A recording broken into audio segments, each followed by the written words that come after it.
je vais interviewer un membre fondateur des Geeks Anonymes de la Zone 56, Ariok. On va l'appeler Ariok. Et qui aime Lovecraft. Voilà. J'adore Lovecraft, ouais, oui, enfin, c'est au-delà de l'adoration. Le mot est faible. Je suis pas un fanatique, ça sert à rien, mais on va dire que Lovecraft a orienté ma vie dans plein de domaines. Voilà, enfin, son œuvre. Le personnage est moins direct, voilà. Bah, va pas trop vite. Hein. D'accord. Donc, c'est vers quel âge que tu as découvert Lovecraft?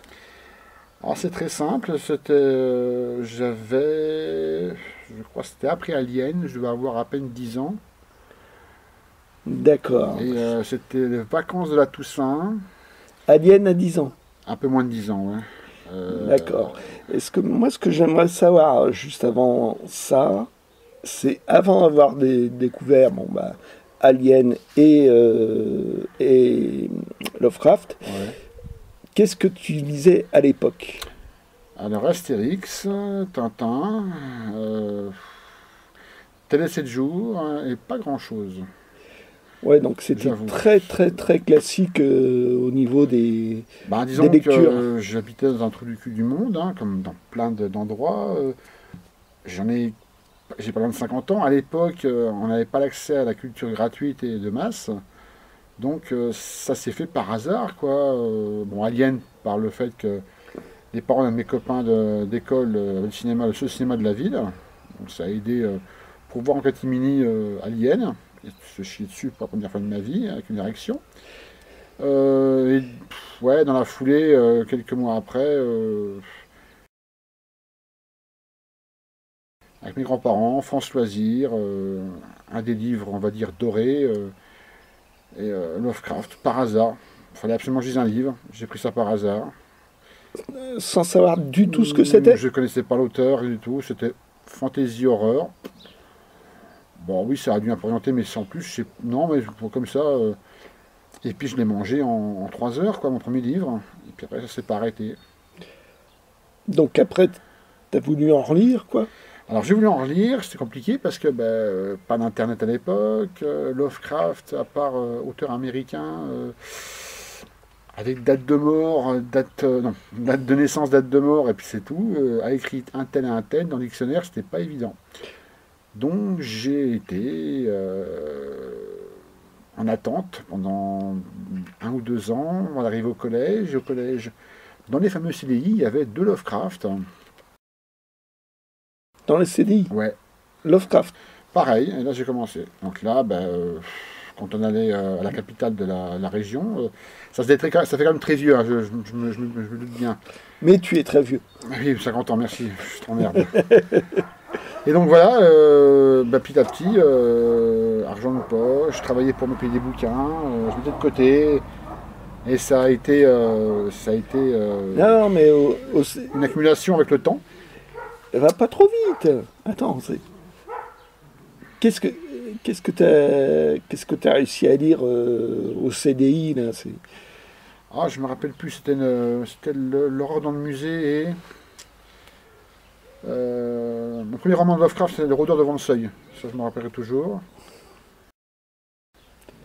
Et l'horreur dans le musée, je sais pas, on va dire un recueil de nouvelles, dont la fameuse Couleur tombée du ciel, qui m'a retourné. Je devais avoir 11-12 ans. Et ça grâce au CDI de l'école? Ouais, un CDI de l'école, je me rappelle, c'était assez fourni au niveau fantastique, au niveau science-fiction, les Herbert, les Asimov, deux Moorcock, je me rappelle, sans les avoir lus. Il y avait tout ça? Tout ça, quand je dis Herbert, il y avait 3 Asimov, 3 Herbert et puis 2 Moorcock, puis de Lovecraft. Après, il y avait beaucoup de McCaffrey, il y avait beaucoup de... un peu de Heinlein. Il y a 25-30 bouquins, quoi. Sur un grand CDI, c'est pas énorme, quoi. Mais au moins, ça avait le mérite d'exister. Alors, le hasard fait bien les choses. J'ai réussi, grâce à une libraire hyper sympathique, assez rapidement en 2 ans, me faire la collection de Lovecraft de l'époque. Et voilà, quoi. Dans quelle édition, ça? Pocket. Pocket, d'accord. Pocket. Presse Pocket. Presse Pocket. Presse Pocket. Les éditions aussi France Loisirs. Ouais. On sortit 2-3 après, donc... C'était assez étonnant d'ailleurs de la part de France Loisirs. D'ailleurs, France Loisirs, il y a 2 ans, ressorti un Lovecraft, 1100 pages, que j'ai pas réussi à choper. C'est pas... Alors bon, parce que c'est parti vite, parce que ça n'a pas été beaucoup édité. Ouais, voilà, donc ça... Et... Alors là, je vais pas aller vite, mais je rentrais après au collège, et là, j'ai découvert le jeu de rôle. Et là, j'ai découvert Donjons et Dragons, j'ai découvert... T'as toutes les tares. Hein. Ouais, et là, j'ai découvert à un moment l'appel de Cthulhu, dont j'étais vraiment, vraiment réticent, et j'ai mis du temps à m'y faire. Et là, effectivement, ça m'a ouvert des portes au niveau littéraire, au niveau ludique, phénoménal. Et pourquoi t'étais réticent? Parce que Lovecraft, c'est un univers qui est totalement fermé, qui est hermétique. C'est un univers qui est bloquant pour l'humain, vu les thèmes qu'il aborde, vu les créatures qui meut dans ces histoires. Faire un jeu de rôle là-dessus, j'avais un doute, quoi. Autant Conan, autant Donjons et Dragons, autant Stormbringer, ça se porte vraiment bien au jeu de rôle. Autant le monde de Lovecraft.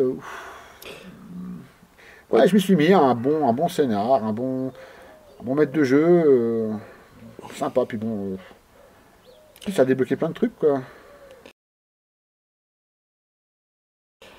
Ouais, donc moi je vais revenir au bouquin, quoi. C'est qu'est-ce qui t'a attiré chez Lovecraft? C'est je sais pas, l'écriture, simplement les idées. Là, comme ça, je pourrais pas. Je serais peut-être en me disant, oui, c'est l'écriture, c'est le style, oui, c'est le thème abordé, j'en sais rien. J'en sais rien. Pourquoi j'aime aussi Moorcock, pourquoi j'adore Herbert, pourquoi j'idolâtre Lovecraft, pourquoi j'aime tel ou tel auteur, mais j'en aime pas d'autres. J'en sais rien. Oui, le style terrestre doit jouer. Forcément jouer. Après, les thèmes, oui. Comme je suis un peu aquaphobe sur les bords et sur le milieu, ouais, quand j'ai eu l'appel de Cthulhu, ouais, même Dagon, ouais, je suis pas à l'aise. Après, il n'y a pas que ça, quoi. La nouvelle Nyarlathotep, elle est phénoménale. La couleur tombée du ciel. Herbert West Reanimator, c'est une de mes premières frayeurs littéraires. J'avoue que moi, mon tout premier contact... Alors déjà, je l'ai mal commencé. Parce que j'ai commencé avec un bouquin d'Herleth. Il y a à boire et à manger à Derleth, hein. Il y a du bon et du pas bon. Ouais, je savais pas ce que je lisais exactement, quoi. Ouais. Et le premier Lovecraft, un vrai Lovecraft, j'ai commencé à le lire. C'était trop pour moi à l'époque. Ouais, donc j'ai commencé la nouvelle et ouais, un peu trop les chocottes, donc j'ai arrêté. Et c'était quoi? Et en plus, alors je sais plus quelle nouvelle c'était exactement. On est dehors, donc là le facteur arrive. Oh, le facteur! Les chiens ne gueulent pas, c'est bizarre. Ah, c'est les chiens de côté qui gueulent, c'est l'essentiel. Ah, bah voilà. On va laisser, ça fait un côté naturiste. Naturel. Ouais, donc moi j'ai commencé, j'avais trouvé Dagon en poche, et je l'ai acheté à cause de l'illustration de Druyet. Voilà, c'est à cause de ça. Et je l'ai pris, j'ai commencé, j'avais du mal, et en plus je me suis aperçu que le bouquin n'était pas entier, quoi. Il manquait, je sais pas, une bonne quinzaine de pages, 20 pages. Oui, tu m'en avais parlé. Oui, et du coup, là, le premier contact, il s'est pas vraiment fait. Et c'est resté en plan, je veux dire, pendant des années, quoi. Jusqu'à presque jusqu'à ce que je te rencontre. Ouais, que je termine le pied à l'étrier, on va dire. Ouais. Un prosélyte comme toi. Un cultiste. Ouais. Après, le style, certains diront qu'il est empoulé, qu'il est suranné, qu'il déborde d'adjectifs comme dirait ma compagne, elle ne le supporte pas parce qu'il y a des adjectifs en voiture, voilà, genre innommable, indicible. Ouais, peut-être, mais ça, à la rigueur, j'ai envie de dire, faut passer outre, quoi. C'est ce qui fait son style aussi. C'est ça. Comme Tolkien. Outrancier dans les. C'est ça. Comme Tolkien peut être du Tolkien, comme du King fait du King. Matheson, on sait que c'est Matheson. Enfin, Ouais, Lovecraft, on sent sa patte, on sent son ADN, quoi. Mais je me rends compte que Lovecraft, on aime, on déteste. Ouais, il n'y a pas de demi-mesure. C'est comme voilà, il fait partie de ces genres d'auteurs comme Tolkien. On aime, on déteste. Comme voilà, on n'accroche pas. Il n'y a pas, bon, j'en ai lu un petit peu, puis ouais, sympa. Mais non, c'est voilà, c'est non, c'est oui. Ça, j'aime bien ça. Donc, ce que tu m'as raconté déjà, parce que tu radotes, c'est que c'est pour pouvoir te payer tes bouquins de Lovecraft. Ouais. T'as tondu des pelouses. Alors, quand la collection bouquins est sortie. Les éditions bouquins. Là, j'étais au lycée. Je rentrais pas manger, j'avais pas la cantine. Bah, mes grands-parents de l'époque, parce que j'habitais chez mes grands-parents, me donnaient de quoi manger. Je ne mangeais pas, donc je mettais de côté. Et j'ai pu me payer grâce à ma super libraire. On est devenus copains. Et ben, j'ai acheté mes bouquins comme ça. Quand même, 125 francs à l'époque, c'était quelque chose. Hein, ouais, ce que c'est les éditions bouquins, c'est des énormes pavés de. Pour relativiser, 25 francs à l'époque. Je sais pas, je fais un calcul comme ça mental, c'est bien du 300-400 euros de bouquin. Ouais, c'était pas rien, quoi. 400 euros au niveau budget, 125 francs à l'époque, c'était pas rien. Oh, quand même. Oh, peut-être un peu moins, mais pour moi qui était pas encore mon travail, oui, ça faisait beaucoup, quoi. J'ai commencé à acheter pas mal de suppléments pour la de Toulouse, parce que je masterisais à l'époque beaucoup. C'est là que j'ai commencé à créer des artefacts. Je me suis mis 2-3 ans avant à créer mon bouquin de Lovecraft, mon Innomus Cultus, que j'étais encore. Ouais, t'es en train de faire un manuscrit. C'est un manuscrit, quoi. Mon bouquin de. Bah oui, mais ils savent pas, eux. Il y aura les photos, il y aura les photos. Il a vraiment un pouvoir épistolaire assez important. Le grand public ne connaissait pas du tout. C'est grâce à quelques personnes à la bonne époque, bien placées, qui l'ont fait connaître. Comme Berger. Non, je pense à son premier cercle. Je veux dire, oui, voilà. Il y avait Robert Howard, déjà. Ses plus proches ont voulu continuer à faire vivre son univers. Il y avait Derleth. En faisant des pastiches, en faisant en continuant à nourrir cet univers, quoi. Après, là, il y a eu du bon, du pas bon. Hein. Faut être vraiment. Brian Lumley, par exemple. Waouh, j'ai du mal, quoi. Ouais, j'ai du mal. Ramsey Campbell, j'aime bien, mais Brian Lumley, j'ai du mal, quand même. Pour toi, c'est vraiment ton contre-exemple. Les humains qui foutent la gueule à un grand ancien, ça me dérange, quoi. Ouais, voilà, c'est le contre-exemple. J'ai des bouquins, on est d'accord, hein, je vais pas le nier, mais bof. Oui, tu as les bouquins pour histoire d'avoir tous les bouquins. Oui, mais j'ai aussi pas mal de pastilles. Bah, tiens, le dernier en date, c'est Karim Berouka, celui qui n'avait pas peur de Toulouse. Oh, je trouve génial. Alors, je l'ai lu en un jour, c'est excellent. Tu sais pas s'il se fout de la gueule de l'auteur ou s'il a du génie. C'est ça qui est génial. Mais ça passe. Non, c'est prendre. Ce qu'il a réussi, c'est à prendre vraiment le contre-pied de ce que fait Lovecraft, quoi. Et rester fidèle. C'est ça qui est génial. Oui. C'est qu'il se fout ouvertement de sa gueule, au moins de son univers. Non, peut-être pas lui, mais de son univers. Déjà, en commençant par le personnage principal, qui est une femme. C'est une femme. Après, bon, oui. Ouais, mais dans une nouvelle de Lovecraft, il y a très peu de femmes. Si, il y a Casia Mason, la sorcière. Enfin, oui. Non, je rigole, oui. Oui, j'entends bien. Après, ouais. Bon, les différents cultes sont assez bien. Sont à la limite du risible, quoi. Ah bah là, celle qui n'avait pas peur de Cthulhu, en plus, elle n'angoisse pas. Après, Karim Berouka, c'est quand même un des chanteurs de Ludwig 88. Hein. Voilà, donc tu sens le côté punk quand même. Hein. Récemment, j'ai lu 2 anthologies sur les traces de Lovecraft. Le volume 1 est pas mal, surtout une nouvelle qui s'appelle Le Loch, que moi j'ai adoré.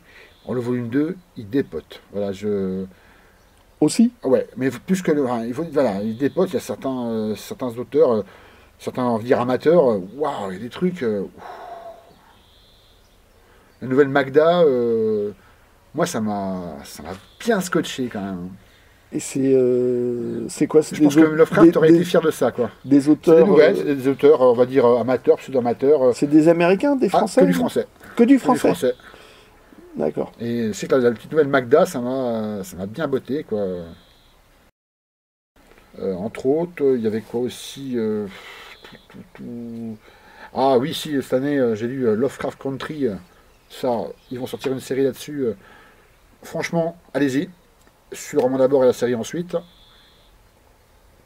C'est assez excellent. Non, Lovecraft est encore bien vivant. Entre les BD, les jeux vidéo.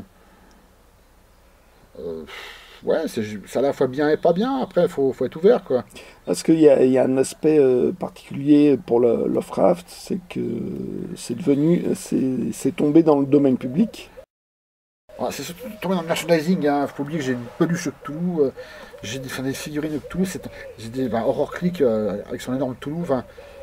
Est-ce que c'est bien ou pas bien? J'en sais rien. Je sais pas ce que c'est là, mais je sais pas. Tout le monde peut faire son truc Cthulhu, quoi.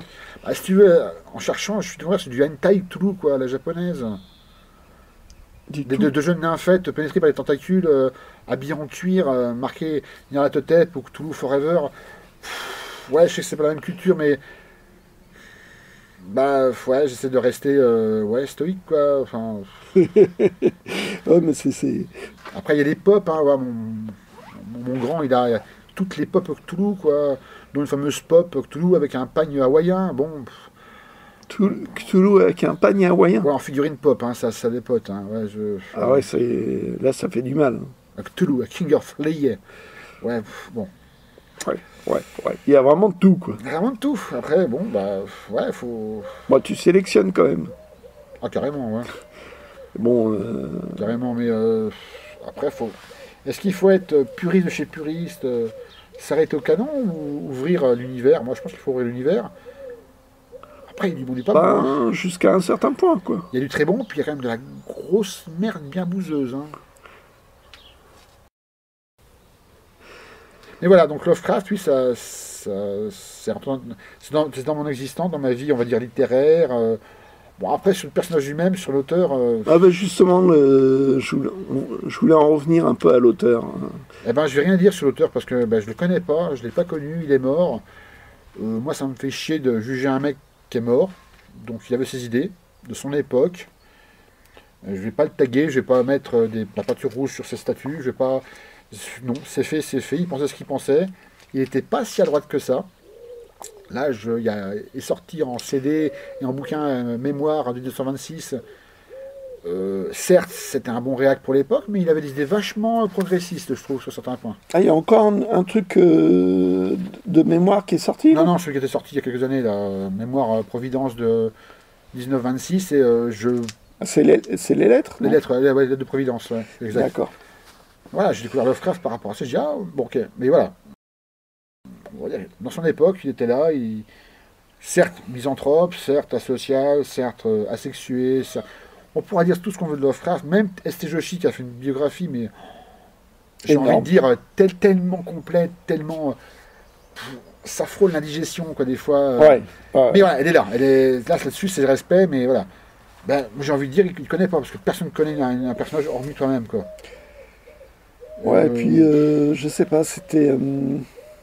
Est-ce que j'aurais adoré le rencontrer? Non. Je sais pas si... Moi, il y a... Bon, j'ai lu le gros volume de la bio fait par Toshi. Je sais pas, il me manquait un peu de l'aspect contexte de l'époque. Ouais, que François Bon lui décrit pas mal. Ah, sur quoi? Sur une émission de radio, il expliquait Lovecraft, sur le racisme, soi-disant le racisme de Lovecraft, que voilà, il reprenait des journaux de New York de l'époque, il y avait des grands titres du style un policier a tué 2 nègres, voilà, il y avait tu vas me dire c'est encore d'actualité maintenant, mais il y avait ce racisme, on va dire, ouvert et totalement accepté. Et je trouve que Lovecraft, on peut dire tout ce qu'on dit de lui, mais... C'était dans la norme, quoi. Voilà, sans le défendre. La norme mais... C'était dans la norme de l'époque, et il était dans cette pensée de l'époque, quoi. quoi. Après, longtemps, j'ai été bercé par le fait que ça soit le reclus de Providence. Alors que vite fait, tu te rends compte qu'il y a un problème, c'est qu'il voyage beaucoup. Même avec peu de moyens, il voyage beaucoup. Il va voir ses amis, c'est son premier cercle. Il s'intéresse à plein de trucs, même si tu sens que bon, c'est pas un physique, hein, c'est un cérébral. Mais justement, là-dessus, il y a eu un gros malentendu à propos de Lovecraft sur le fait qu'on l'ait appelé, surnommé le reclus de Providence. Ouais. Et ça, en fait, ça a été créé de toutes pièces. Par Bergier, non? Par Jacques Bergier, ah ouais. Qui paradoxalement, c'était lui qui avait introduit Lovecraft en France, mais qui en a fait un portrait totalement fantaisiste. D'accord. Et qui a porté préjudice à l'auteur. Oui, mais après, à l'époque, tu te poses pas la question, vrai ou pas vrai, quoi. C'est quand Christophe Titz a commencé à bosser, c'est quand François a commencé à bosser là-dessus sérieusement. Joshi, Sprague de Camp a fait une biographie qui est certes, on va dire, imparfaite, mais qui avait le mérite d'être au plus proche. Lévy aussi a fait une toute petite biographie qui est sympa, même si elle reste mineure. Ouais, après, c'est de l'être humain. Je veux dire, qu'est-ce qui intéresse quand un lecteur, c'est l'histoire ou c'est l'auteur? L'auteur, certes, a le génie d'écrire une histoire qui lui est propre, mais c'est qu'une histoire qui est prenante.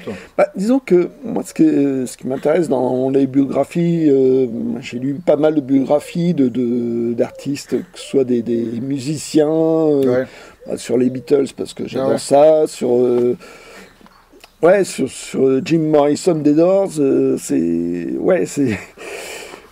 Ouais, tu t'aperçois déjà d'une part qu'ils ont mis le meilleur d'eux-mêmes dans leur œuvre. Ouais.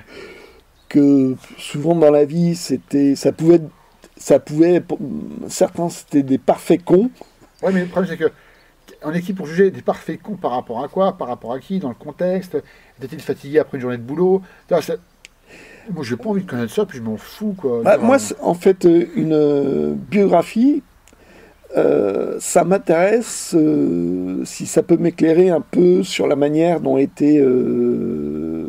née une œuvre. Ouais. Ça peut. Ouais, il y a peut-être des fois c'est anecdotique, mais des fois c'est pas mal de. Ouais, un peu l'envers du décor. C'est comme les making-of d'Alien, quoi. C'est pas faux, j'avoue. Ah ouais. Voilà, quand tu vois les dessins préparatoires de Giger ou le scénario dans ses premiers stades, c'est rigolo, quoi. Et tu vois tout le cheminement créatif. Et moi, c'est comme ça que j'aborde une bio, parce que sinon, quand c'est des histoires que de coucheries ou de trucs comme ça, non, aucun intérêt, je suis ça n'a aucun intérêt. Qu'est-ce que ça t'a amené d'aimer Lovecraft? Ça t'a amené à rencontrer des personnes, déjà au niveau du jeu de rôle. Ouais, du jeu de rôle, ouais. On socialisait un peu plus que ça. Après, il n'y aura pas eu Lovecraft en jeu de rôle. J'avais Donjons et Dragons, il y avait Stormbringer, il y avait Shield. Il y avait toute un palanquet à l'époque de jeux de rôle. J'en passe, c'est des meilleurs, je ne vais pas tous les citer, mais pas de tout, ça a été aussi une surprise, parce que voir ça en jeu de rôle, je te dis, ça me paraissait incongru, quoi. Moi, je pense notamment au fait que tu es devenu administrateur d'un groupe Facebook. Ouais, Nygoat, ouais. Nygoat. Monsieur Adam Geoffrin. Respect. Ouais, mais pour moi, j'en suis fier, quoi. Ça paraît tout con, mais j'en suis fier. C'est pas mal. Je kiffe, j'avoue. Au niveau égo, j'aime bien. Faut le dire. Voilà, faut pas être. Je vais pas être humble sur ce coup-là, ouais.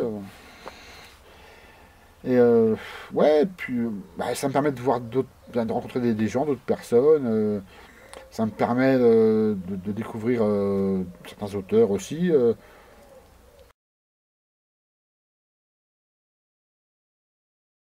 Lovecraft m'a amené, pour revenir à Lovecraft, m'a amené à découvrir d'autres auteurs comme Robert Bloch, Garlett, Campbell, j'en passe. De par le fait, Howard. Ouais. C'est clair, parce que de toute façon, tu connais Lovecraft, tu connais Howard, et inversement. Après, voilà. Le problème, c'est de fil en aiguille, quand tu connais Howard, tu vas aller voir du côté de la fantasy. Tu vas prendre ou pas prendre. McCaffrey, j'ai pas accroché. Moorcock, c'était une révélation, ça c'est clair. Bon, ça fera presque l'objet d'un autre podcast. Voilà, après, ouais, la SF arrive derrière, Herbert, je vais en oublier, hein, mais... ok. Là, je peux pas, il faudrait vraiment une liste... mais ouais, oui, et j'ai même envie de dire, là, je vais pas cracher dans la soupe, mais ça aurait pas été Lovecraft, je pense que ça aurait été un autre. Mais Lovecraft, je sais pas. Il a suscité en moi... je sais, je peux pas dire, je peux expliquer. Après, voilà, ces nouvelles, quand même, faut avouer, bordel de merde, pour être un peu vulgaire, sont assez novatrices, quand même. Ah, pour l'époque, oui. Pour l'époque, on l'a oublié, mais c'est... On aime, on n'aime pas, c'est comme Tolkien. Voilà, je veux vous dire, je déteste Tolkien, mais Tolkien a apporté quelque chose de novateur par rapport à Dunsany, par rapport à Machen. Voilà, un truc novateur, il a innové, il a modernisé la fantasy. Je pense que Lovecraft, méconnu certes à l'époque jusqu'à sa mort, il a modernisé, il a fait exploser le fantastique horrifique, cosmique qu'il n'avait pas avant, quoi. Ça, voilà, je suis pas seul à le dire, hein, mais l'appel de Cthulhu, c'est, mine de rien, c'est une espèce de puzzle labyrinthique, et au bout du bout, ouais, c'est génial. Bon, je reviens à Herbert West Réanimateur, La Maison de la Sorcière, c'est une petite nouvelle, waouh, ouais, hein, Casey Mason, ouais, pas mal. Il y a eu une très bonne adaptation manga d'ailleurs. J'ai envie de dire juste un mot, putain. Voilà. Del Toro aurait dû sortir un film, mais bon, pour pas être le seul, je ne sais pas. Dans les réseaux hollywoodiens, ça n'a pas été fait, pas encore. Puis voilà, enfin, c'est. J'ai envie de dire, tu vas pas me contredire, mais tu prends quelque chose et puis ça amène dans une sorte de toile d'araignée, quoi. Une sorte de réseau, un peu le blob, de trucs filamenteux. Un peu labyrinthique. Ouais, quoi. Ouais, tu découvres des auteurs de BD, de cinéma, tu découvres plein de trucs. Voilà, c'est... J'ai envie de dire, Alien, ça a été du près Lovecraft, hein, sans le savoir à l'époque. Hein, Un que tu oublies de citer, c'est The Thing. The Thing aussi, pour moi, c'est un film Lovecraftien. Même si ça... Lorsqu'on a fait Carpenter, c'est devenu un film Lovecraftien. Voilà, ça pue de Lovecraft. Il n'y a pas du tout, ça pue de Lovecraft. Ouais. Ce qu'il a fait avec Temple de la Folie, je suis plus critique. Voilà, mais je suis plus critique, je suis moins enthousiaste. Après, c'est perso. Ouais, Lovecraft, je peux en parler, mais après, développer, à dire pourquoi, comment. Pourquoi t'accroches pas. Bah, moi, perso, j'en sais rien. Ouais. On arrête là ? Ça roule. Allez, bonne soirée ou bonne journée, j'en sais rien. Toi aussi, salut. Ciao. Stagna.